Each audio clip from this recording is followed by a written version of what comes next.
Welcome back, guys, for part 2 of inspection, service and defects.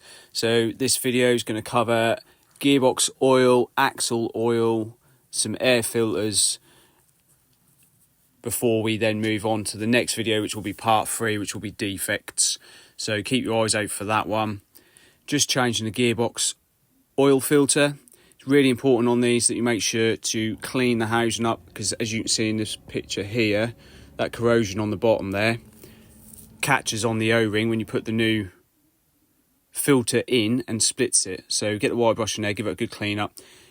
You would have seen me earlier applying loads of red grease to the O-ring and the cap, put the filter in, screw that all the way in by hand, and then just give it a nip up.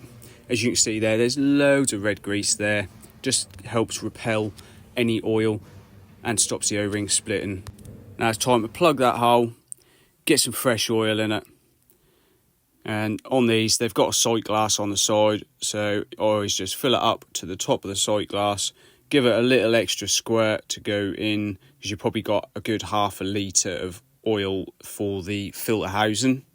Then we start it up, run the engine, and just check the level again, make sure it's still in the sight glass. As long as it's in the sight glass, that's fine. As you can see there, we're just draining out the axle oil, and out of all the oils, this is definitely the smelliest oil by far. I hate getting covered in this one.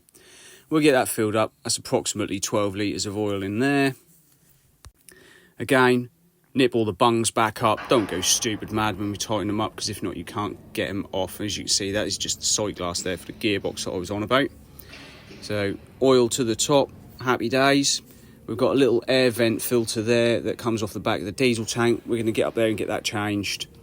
A little bit fiddly, but not too bad. It's just getting it back into the clip sometimes can be a pain, especially when you're short like me. Got arms that are 1 foot long. And while we're right next to it, this is the bottom of the air dryer. So we're just going to pop that exhaust baffle off and get the lever bar in there. Just give it a ping. It should come straight off. They're not normally too bad. There we go. Bang the new baffle on. Sometimes you've got to pretend you're Mike Tyson and give it a good punch just to knock that on there. Nice and hard. There we go. Nice and shiny. So this is the top end of the air dryer. I've done another video previously with a slightly different air dryer cartridge, so I'm not going to go into detail on this one. But get the cartridge off, give it a good blowout, get all the debris and crap out of there. And to be fair, this one was actually fairly clean inside. This is the cartridge. So this takes all the moisture out of the air for all the pneumatic systems on the truck. And we're back round to the bulkhead.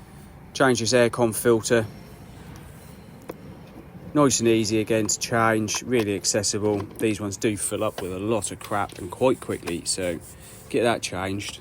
And if I was really kind, I'd give it a squirt of Febreze before I put it back in, so the driver smells nice all day long. Now we're just going to rip this panel off, change the other aircon filter.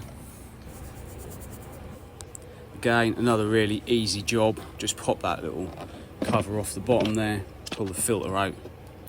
The worst bit is just getting your fingers underneath it to pull it out, because they don't leave you any room for manoeuvring at all.